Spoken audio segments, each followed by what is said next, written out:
Welcome to the Uplifting Podcast. Today we talk to Rachel Spencer. Rachel shares about her journey from struggling with an eating disorder to becoming a business coach. We talk about how she transitioned from being a life coach to a business coach and the struggles she has faced along the way, especially with mental health. We discuss her first panic attack and the biggest lesson she has learned through experiencing anxiety. We talk about the importance of asking for help, not only in mental health, but also when starting a business. Now let's get into the episode. Welcome to the Uplifting Podcast with your hosts, Randy and Catherine. This is a space for powerful women to share their story and to be real and raw about the truth of living your life's purpose. Any topic is fair game. We check gossip at the door so we can focus on building community and collaboration. This podcast will help you discover your individual power and give you the tools to live your most uplifted life. So let's find out what's uplifting you today.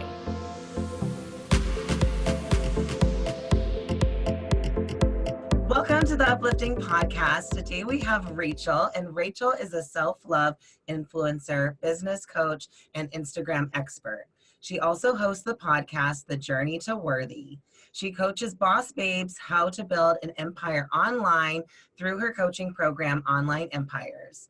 She also is a mental health advocate and joins us today from New York City. Welcome, Rachel. Thank you. Thank you so much for having me. That was the best intro ever. Thanks. I love it. Yes. So for those of you who don't know, Rachel is one of my coaches, so I know her personally and just love and adore her. So I can't wait for you all to hear her story. So let's just dive right in, Rachel, and share with our audience your story, how you became a business coach. Yeah, like what got you to this point in your life? Sure. Yeah. So it all started around my senior year of high school, going into college. And that was when I discovered that I had an eating disorder.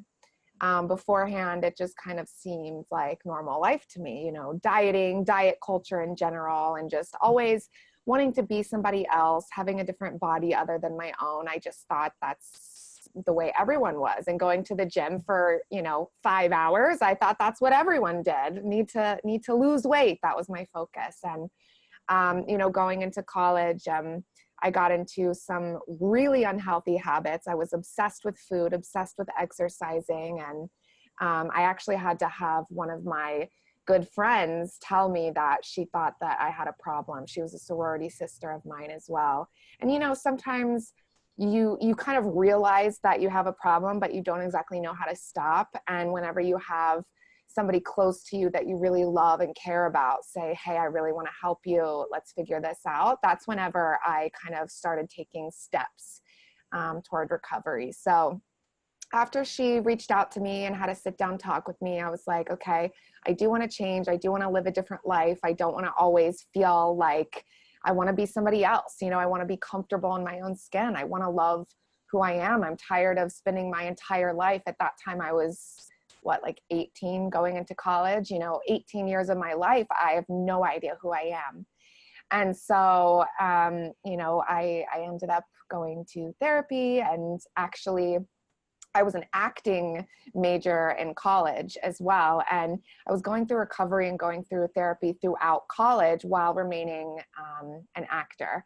And my senior year, I was getting my BFA in acting, and my professor, we have this end of the year, we call it juries, where we have to act in front of all of our professors and get feedback. And I remember my professor said, you were really great, but if you're going to make it in LA or New York, which is where I live now, you need to lose 30 pounds.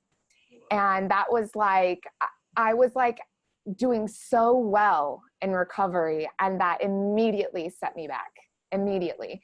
And mind you, I was, probably 30 or 40 pounds less than I am now. And then they were telling me to lose more weight. And so that kind of set me back down into a spiral. And that's whenever I hired a life coach, because I was like, okay, the acting world has now suddenly become a huge trigger for me as well. And I just got my entire 4-year degree in acting, and I don't want to be an actress anymore. What the hell? I was like, I have no idea where to go from this. And so I hired a life and leadership coach that my brother actually knew from high school. And I started working with him on kind of what I wanted my life to look like and what other, career paths interest me. And I found nothing was really engaging to me. I went into sales for Yelp for a while. I even nannied for a while because I liked kids. I thought, why not? And I still was just lost. And eventually I found the self-love and body positive community on Instagram, and that became part of my recovery process. And for those who don't know, finding the community is like through searching hashtags. I was searching self-love and body image hashtags, and I saw all of these women who, they were all different shapes, sizes, colors, ages, and they all had the same message that you were worthy of self-love, no matter what you look like, where you've been, what you've done. And I thought that was amazing. I immediately joined in on that. I wanted to start posting my own photos. I wanted to inspire women. And it was throughout that process that I was like, wow, nothing feels better than this. I finally feel like I have a purpose. I feel better than I ever have in my body. I feel confident. I feel like I am being fulfilled, and I feel like other women are being inspired by me. So I told my life coach, I said, this is what I want to do. I think I want to become a life coach and help women who have low self-esteem issues or a past of an eating disorder, because I never want another woman to feel the way that I felt ever again.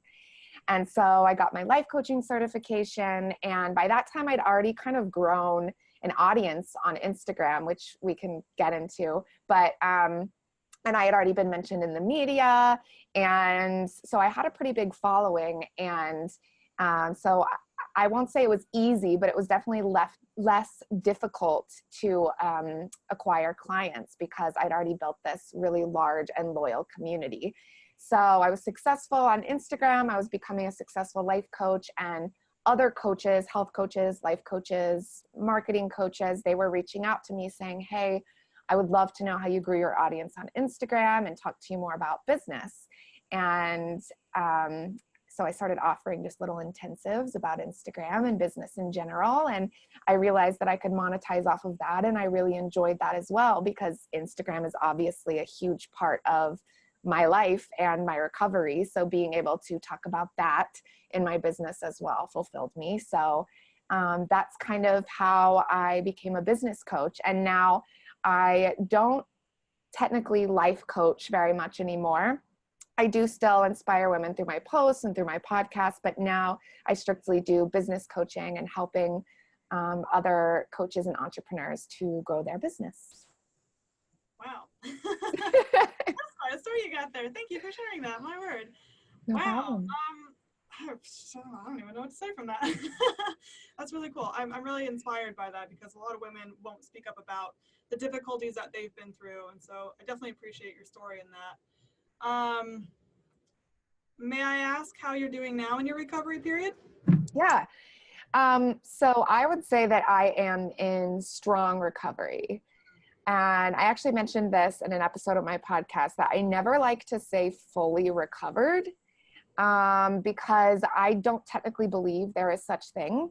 Because then if I talk about being fully recovered, and fully recovered means, what I look like, then somebody else might compare themselves and think, am not recovered enough, or I need to do more, or maybe they're bigger than I am and think, well, I need to lose weight to be fully recovered. And also saying that you're, fully recovered means that there's no chance for a relapse. So getting back into those old thought patterns, that includes, that will basically add a bunch of shame and stigma to eating disorders and mental illnesses in general. So that being said, that was a long answer, but I would say I'm in strong recovery because I no longer have those thoughts I no longer have eating disorder thoughts, but I will say that I'm human. So of course I still have days where I don't like my body, don't like you know, my looks, my skin. There are many things about myself that I'm still working on a daily basis, and it's part of my self-love journey. But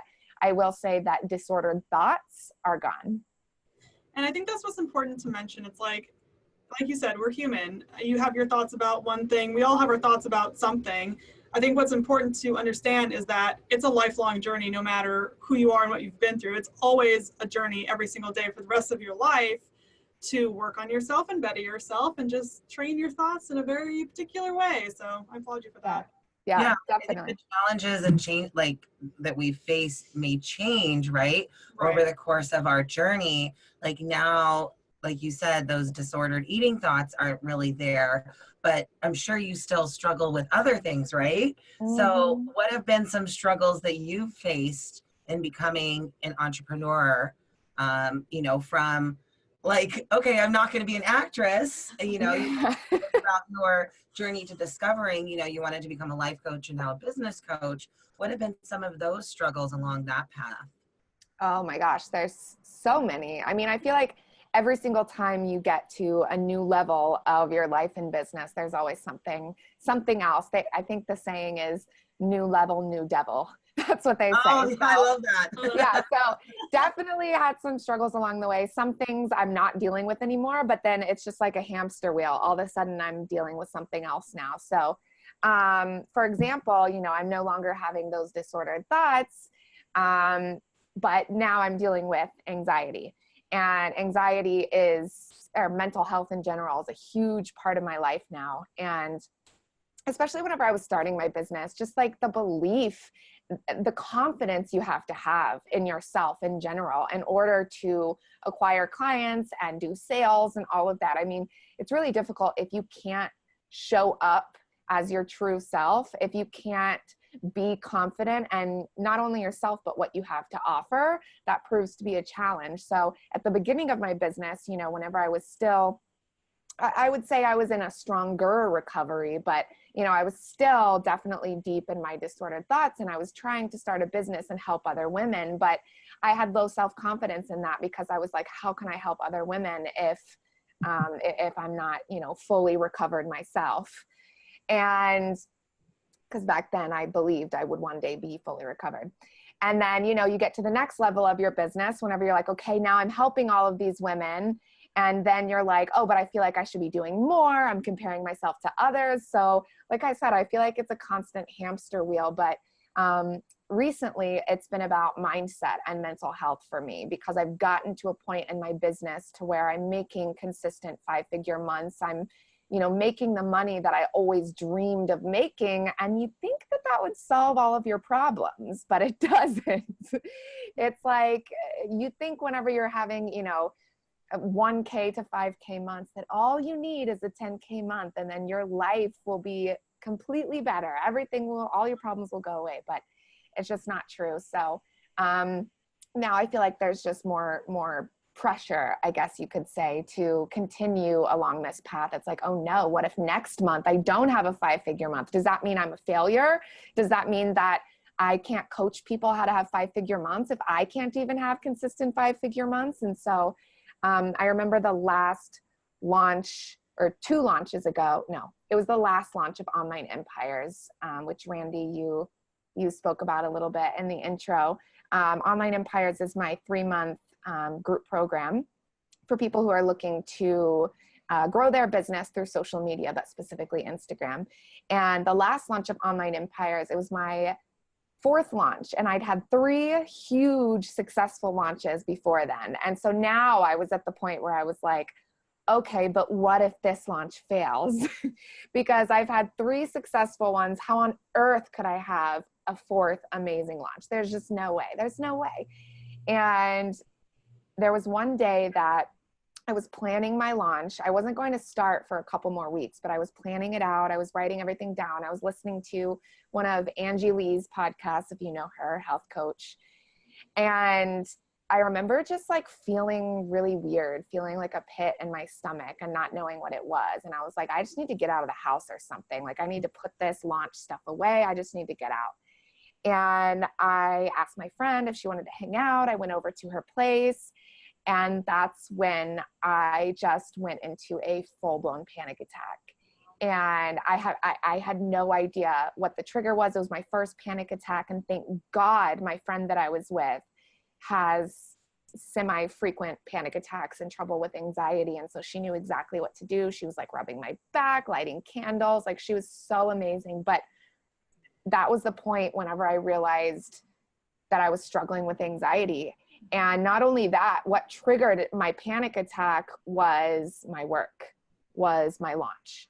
And I realized at that point, like, I have to get not only my anxiety in order, my mental health in order, but my mindset in order to continue in my business, because I can't be having panic attacks before every single launch. That's no way that anybody would want to live. And that's no way that you want to run your business, being, you know, afraid for the next launch because you're afraid you're going to have a panic attack. And that's how I felt. And so, basically after that experience, you know, I started going to therapy. I started using medication, you know, no shame in the medication game. I became obsessed with CBD oil because it really, really helps with anxiety, but also just in general, working on my mindset and focusing a lot on making sure that I stay, you know, confident, level-headed, throughout every single launch and every single part of my business has really helped, because now, again, I'm moving to, another level in my business, and I just feel a lot more calm about it. And I know that it's because I've been working on that side of myself. Yeah, I get it. I've shared on this podcast before, my biggest struggle when I was younger was my anxiety. And I've also I went through 2 panic attacks, one right before college, because thinking like, oh my fuck, what am I doing with my life? Like, Yeah. why I need to pick a major, you know, just freaking out about whatever I created in my own head, which was fun. And I know what I've learned, so I'm curious for you, what do you think was the biggest takeaway or lessons that you learned from this experience and your anxiety? Well, I'm definitely still, you know, going through it. It's one of those things that I'm discovering day by day how to deal with it. It's still very new to me because, you know, that was in May that I had my first panic attack. So what is that, like six months ago or something? So I would not say I'm a seasoned anxiety veteran at all. But instead of looking at it as such like a negative thing or something to be afraid of, it's like I've learned to almost welcome it whenever I have those thoughts. It's not that I'm excited to have those thoughts, you know, who would be excited about anxiety? But I feel like when I do have those thoughts and I acknowledge them and I let them in, it gives me a greater understanding of myself and a deeper understanding of the way that my mind works. And it shows me how much I really do love what I do and how much I do care about my business. So every single time that happens, you know, it is scary, and I will, you know, acknowledge that I'm having anxiety, which already brings me down, you know, from that top level. I'm already feeling better once I just acknowledge the feelings. And I like to imagine it as like a cloud floating by. It's like, all right, I'm seeing it, I'm acknowledging it, and now it's gone. And whenever I acknowledge it, it's not just like, all right, I'm feeling anxiety. It's like, why am I having these feelings? Why am I nervous about this? Why am I nervous about this, you know, maybe podcast interview? Why am I nervous about this client call? So asking myself those questions really brings everything to the surface. And like I said, gives me a greater understanding of everything within myself and my business. Yeah, I think that's really important what you said, because that's what helped me a lot with mine, is just acknowledging it and then not letting it completely cloud my mind and my judgment. Just being like, okay, I acknowledge you. You can hang out. I'm still going to do what is making me scared. You can be there. You'll probably go away, but you can be there. Yeah. Yeah, I think that's really important. Because it's worse if you try to make it go away. Because the truth of the matter is, like, without medication or CBD, without something, it is very difficult to just make your anxiety go away. I know there's like breathing techniques and stuff, but just telling yourself, why am I anxious? Why won't it go away? Just go away. Just go away. Like, that doesn't help. It just makes you more anxious. So much worse. I can attest to that. Holy shit. So why do you think that so many people struggle to get help then with this? I think the stigma, to be honest. There's such a stigma around it. You know, the morning after I had my first panic attack, I was like, I'm not going to give in to that stigma. I'm going to ask for help. And I went to the doctor's office. Well, it was an urgent care, because it was like I think it was a Sunday or something the next day. Mm-hmm. And I went to urgent care, and the doctor treated me like I was a psychopath. He was just like, oh my God, why is your heart racing? Like, oh my God, are you okay? Do you need to go to the hospital? I'm like, no, like I had my first panic attack last night. I thought I should see someone. And he was like, well, maybe you need to check into the psych ward. And he just did not handle it well. And first of all, if you have someone come into your office who is that, you know, I hate to say it this way, but like that off their rocker, like I seriously was like, I felt not yourself is the thing. I felt that way. And to not even ask, like, you know, did you see someone? Do you have medication you can take? Are you having suicidal thoughts? Are you going to hurt yourself? Like, just to make sure that I was okay. Like, human decency, bedside manner, anything. Like, that is scary. That is really scary. And there are so many other people in this world that that's happening to, which is why people are so afraid to get help, because unfortunately they hear these stories, which I believe in speaking out about these experiences so that other people don't feel so alone. But then they hear about these stories and they're afraid to go to the doctor because they don't want to be judged. They don't want to be told that they are psycho. They don't want to be told that there's something wrong with them. Whenever you are having anxiety or a panic attack or any other mental health issue, the one thing you need is for somebody to tell you that it's going to be okay, that you are going to be okay, that you are not crazy, that this will all pass. That is the one thing that you need. And for somebody to make you feel worse, I mean, I almost went into a full-blown panic attack again the next day because of that experience. So Wow. I definitely would say that's why people are so afraid to get help, because of experiences like that. Yeah, absolutely.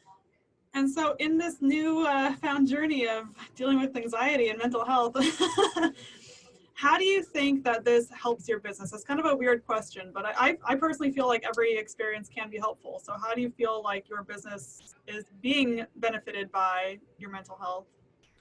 Yeah, well, like I said, I think as far as the anxiety goes, it gives me a greater understanding of myself and my business. And I have more of an appreciation for whenever I am doing tough things in my business, like a launch or sales. Instead of freaking out about it, I'm asking myself all of the important questions, making sure my mindset is in order, making sure that I'm taking care of myself, self-care 101, staying relaxed, staying healthy. And I would also say that beforehand, I just was not doing mindset work in my business at all. I was relying solely on strategy. And so now whenever I'm having fear come up or these thoughts come up, I know that I can message my own coach and just say, hey, I'm having doubts in this area. I'm feeling fearful around XYZ. And she's able to talk me through it. Same with therapy, being able to talk through. My therapist says all the time, whenever I say I'm worried about my business, she's like, who cares? She's like, tomorrow you'll be fine. She's like, focus on what you can today, focus on what you can control. And that always makes me feel better, because I'm like, yeah, why do I care so much? Oh, the anxiety.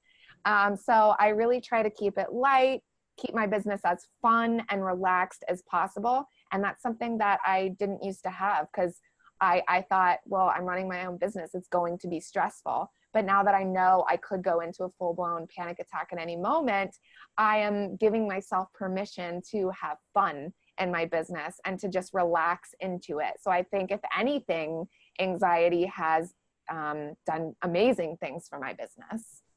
Yeah. And I want to interject. I love what you just said a little bit ago. You said the anxiety and not my anxiety. And I think people can get so attached to the stigma of my anxiety, my depression, my this, that, and the other. It's like, it's not yours to have. It just is. Sometimes it's there, sometimes it's not. Like, just let it be and it'll pass as it needs to. Yes, absolutely. No holding on to it.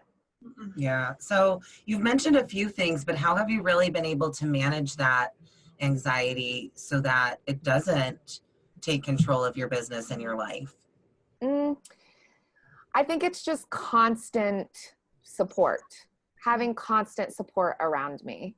No longer am I running my business from an inward place. No longer am I trying to do everything myself. You know, being able to outsource projects that stress me out, for example, like I am not tech savvy. I do not enjoy creating sales pages for new programs. So even just on Black Friday, I paid a VA to create a new sales page for me for something I'm launching at the end of January. And it just felt so good to just say, well, now I don't have to worry about that. And up-leveling my support with my coach, you know, having more calls so that I can speak to her weekly and have a plan for the week, and she can check in on me and make sure that I'm doing okay. So, and, you know, like I said, having therapy as well, and feeling like I can talk to the people around me about what's going on with my mental health and my business. I think that has been the number one factor in, you know, managing it overall, is just accepting support and not trying to navigate it all myself, because that's just, it's so difficult, especially whenever you are at a place in in the beginning. I can see trying to do it yourself, figure it out yourself until you need to hire a coach. But whenever you are at a place where you are making 5-figure months, I feel like a lot of people think, okay, I've made it, so I no longer need to work with a coach. I know what to do now. But if you don't have that extra support, even if it's just on your mindset, I feel like you're going to go down that hamster wheel. You're going to go down that anxiety wheel the next time a sales process or a launch comes. So I'm just so thankful for the people that I have around me and being able to outsource that stuff that I don't like. Yeah. And, you know, you mentioned this before, but it kind of goes back to, you know, your eating disorder recovery and reaching out to that community on Instagram and finding that support and realizing, okay, I don't have to tackle this alone. I don't have to be in this alone.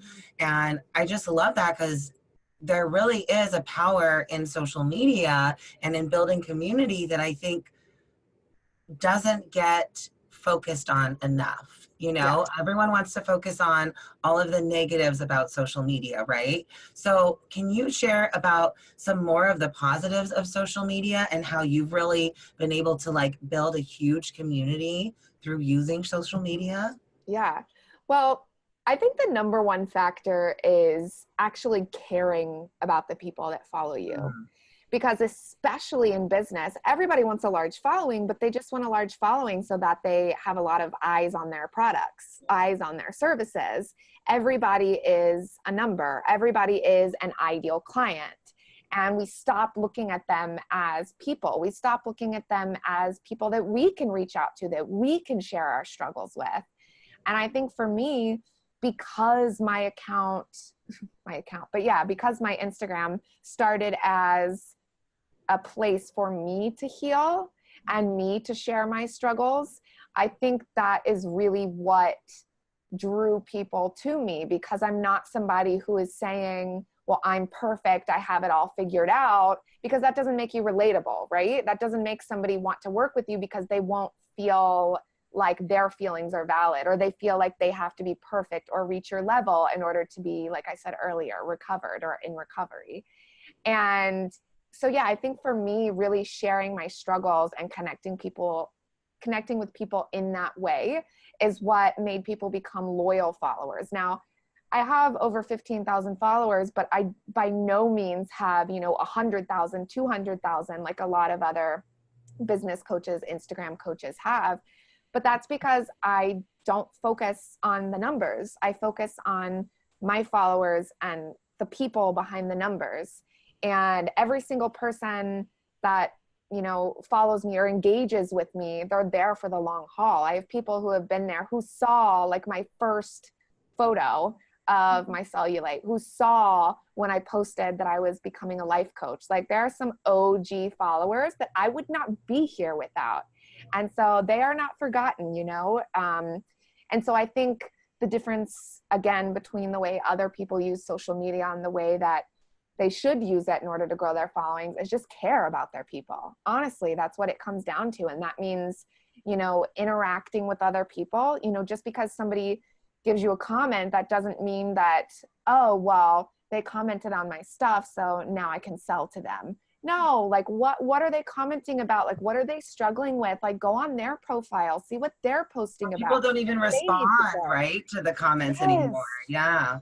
It's like all you have to do is respond to the comments, maybe go over to their profile and, you know, say hey back and support them back. It doesn't mean you have to follow them, but unless you want to, but just go interact with them and show them that you care. You know, there's one girl that I love. Her name's Marissa Lacer, and she has like 188,000 followers, but she always answers every DM every single time. Same with me. Like, I know that I don't have almost 200,000 followers, but like, if you DM me, I'm going to answer you, because why wouldn't you? Right? Why wouldn't you? I understand people who have like 2 million followers who get like 8,000 messages a day. Okay, I understand that. But if you can respond to people, why wouldn't you?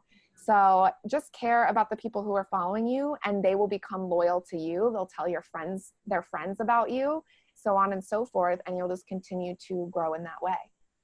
I think that's important in any aspect, Instagram or not. People focus too much on what can I gain from this experience, and not enough on what value can I provide to others. Yeah. And I think that's the most important thing when it comes to Instagram, especially. It's like, how may I serve you? Like, I'm here for you, you know, it's not about me. So I think that's really valuable. And as far as your longer term vision for Instagram, your business, whatever, what do you foresee your future looking like? Ooh, good question. So my business is definitely taking a turn because now I've started my podcast, and I eventually, of course, would love to become, you know, known for my podcast. I want it to become something huge. You know, it did go to the top of the charts whenever I first launched it, and I do have a lot of loyal listeners already, but I want it to become, you know, something that has 1 million plays, 2 million plays, 3 million plays, top of the main charts, you know, people asking me to come speak at their conference, and, you know, yada, yada. I want it to become the number one, you know, part of my brand, my podcast. But as far as my business coaching side, that's kind of taking a turn also, because I am leveling up to a new part of my business, meaning that a lot of what I'm doing is going to become passive, because I have found that, like I was saying earlier, I do not enjoy launches. I do not enjoy the sales process. I do not enjoy client acquisition. And what I enjoy most is the actual act of coaching. So if I can create my best material and then be able to, you know, have other ways of people acquiring it, like I said, passive income, then that makes it easier on me. I get to do the only thing that I enjoy, but also focus on the podcast and my community on Instagram. That's amazing. I think when you up level, like, this is definitely something that I've been thinking a lot about in my life, is like, we have to start to shift into that next version of ourselves before we're actually there, before we're actually ready for that.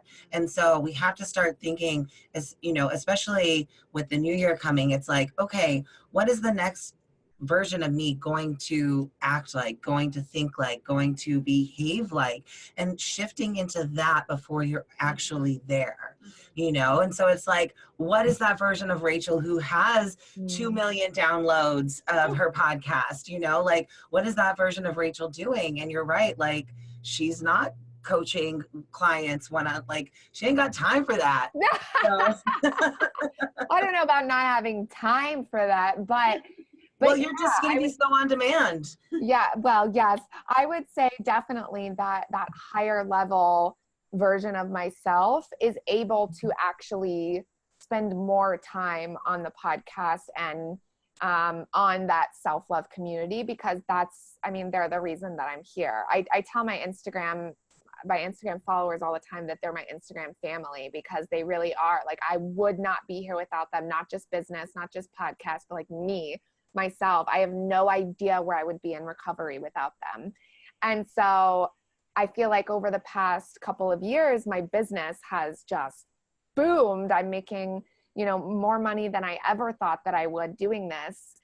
And I don't mean that in a bragging way. I'm just saying, like, it's just so crazy to think about what I thought was possible in my business. But I will say, after my last launch of my group program, I had a debrief with my coach, and I said, that launch was about a month long, and I was just not focused on my self-love community at all. Like, I had a hard time answering DMs. Like I said, I still answer everyone, but they were like shorter answers. I felt like I was only posting once a week, and I wasn't giving it my full attention because I was so focused on, my group program and everything going on over on Facebook and behind the scenes. So the way that I actually, I guess you could say, fixed that is I knew immediately, okay, it's time to launch the podcast. I've been putting it off for months. So I said, this is my way to give back to my family and say, don't worry, I'm still here for you. So that's why I launched the podcast. And like I said, now I'm hoping to have the business side of things, which I still enjoy, but I'm hoping to make it go passive, keep making money that way, and then be able to feed everything I am into speaking and possibly writing, who knows, and the podcast, and getting sponsors on the podcast and all of that. So I love it. Amazing. You're going to have an awesome 2019, and I think so too. I can't wait. 2019 is definitely going to be an amazing year. And I say that every year, but like we say that every year, we're like, okay, this is the year when we get our life in order. Like, this is the year whenever XYZ happens. But the reason I know this is going to be a huge year is because I don't feel that this year. I don't feel like, oh my God, like 2018 was horrible. Like 2019, I need to get my life in order. I don't feel like that at all. I actually feel like I've done everything I need to do up until this point. So there's only room for expansion. Yes. There's only room for an amazing 2019. It can only go up from here. I love that. And we got one more question for you, but before we do, are there any questions that you feel like we haven't asked that you would like to bring up? Is there any other message that you would like to share with our audience? Ooh, that's a really good question. Catching me off guard a little bit. Okay, so definitely we talked about the importance of mental health in your business. I guess, like, the only other thing is, especially if you are a woman who has had body image issues and you feel like you're trying to start your business and you're hiding behind a screen, I would definitely say that you have to take care of what's happening inside before you can serve other people, before you can serve other women.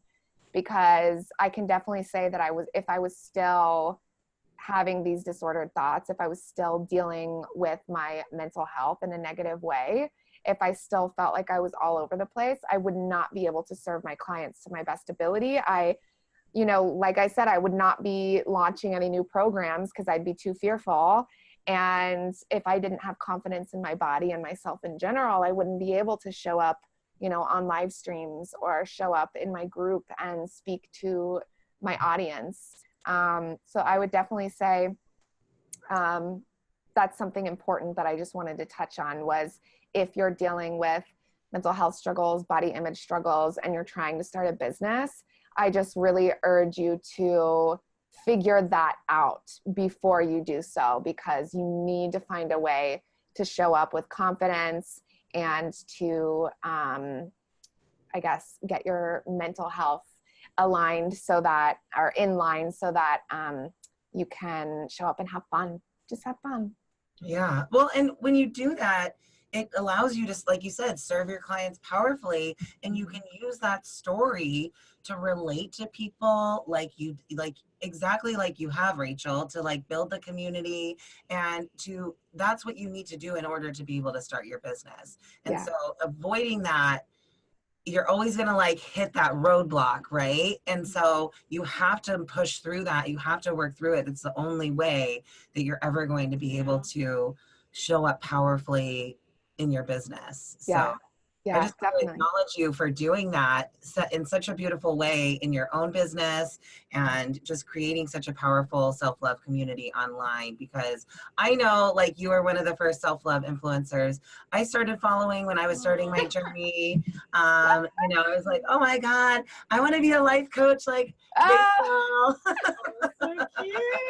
oh And now my she's God. my coach, you know, so I'm red. I'm exactly. red. I'm turning red. So I was one of your fans. Oh my gosh, thank you. And now we're working together. Ooh, I how full know. circle. I know, it's so crazy. It's so crazy how that works. But you know, it's so right, because like I had to work on my own shit before I was even able to be like, okay, I'm ready to start a business. I'm ready to even ask for a coach. Like I never would have gotten to that point if I didn't work on myself first. Oh my gosh. And even adding to that and working on yourself and knowing who you are and being yourself, it's like whenever I first started my business, I didn't gain a client for like, I don't know, 8 months or something like that, because I had no idea that I could be myself and run a business. You know, I took cookie cutter pictures, Yeah. professional photos. I had a cookie cutter Fiverr website, you know, that just had like zero fun colors, which is totally me. Talked zero about my own body image issues, which makes no sense because I was helping people with their body image issues. But I just was like, no, I need to be professional. I need to have a website like her and like him. And I just had no idea what my true voice was, what my true message was. And so I think going back to having confidence in myself and working on the inner stuff, thank God I continued doing that. And I continued working with my own life coach. And I think whenever I finally found who I wanted to be, I kind of let go of the professionalism that I thought I had to have. Not that you can't still be professional and be yourself, but by professional, I mean like cookie cutter professionalism. I realized, hey, I'm not meant to fit in a box. I'm meant to stand out. And that means that I have to share what I'm going through because I know that it will help others. Yeah, absolutely. Amen. I love that. So our final question, we like to provide our listeners with actual action steps that they can incorporate into their lives so that they can start taking action right now to uplift their lives. So what are 3 things that our listeners could do right now to live a more uplifted life? 3 things they could do to live a more uplifted life. One thing would be spend time in personal development, which I think is an obvious one, but for me, it wasn't. I always poured my heart and my soul into other people, and I still do that, but that's where I got lost along the way, right? I wasn't taking care of myself. And so pouring yourself into personal development, continuing to learn and grow, that's definitely a way to feel uplifted and inspired. 2, I would say to never let go of self-care, which kind of goes along with that because personal development is a form of self-care, but still just self-care in general, just making sure that you are always the focus and that no matter what's going on in your life, that you always make time for yourself. I don't care if, you know, you feel like you're the busiest person on the planet. Like Beyonce still makes time for a massage. You know what I mean? Like J-Lo still makes time for her like melon baths and golden facials. Like it doesn't matter who you are. You have to focus on you before you are able to pour yourself into others. So that's what I would say number 2 is. And then number 3, I had 2 good ones. And then I was like, ooh, I need a third one now. Personal development, self-care. Ooh, and then I guess starting to share your story and share your struggles, because once you open up, you realize that you're not alone and you start to gain support from outside sources. And that definitely, I know for me, that made me feel like I had a purpose, being able to share my story and have people be inspired by it. And in turn, that made me feel more uplifted. So personal development, self-care, and then opening up about your story and your struggles. Awesome. Perfect. Oh, thank you. And for anyone who, for whatever reason, is not already following you, where can our audience connect with you on social media?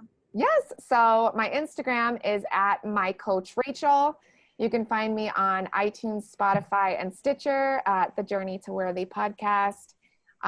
Or you can visit me in my Facebook group if you are a business owner or entrepreneur. My private Facebook group is called Inspirational Influencers. That's where I have basically all my business content and free webinars, free challenges, and all of that stuff. So love it. Oh, awesome. thank you. We'll make sure to include all of that in the show notes so everyone can connect with you and just be inspired and motivated by you. Yay. Thank you so much for having me. Oh, thank you. It's been such a pleasure. Thanks, Rachel. Thank you.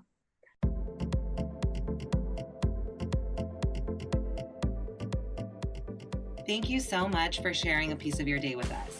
Please rate and subscribe to the podcast on whatever platform you're listening to us on. To continue the conversation, follow Catherine and Randy on social media. Our links are listed in the show notes. We can't wait to share another powerful story with you next week. And until then, stay uplifted.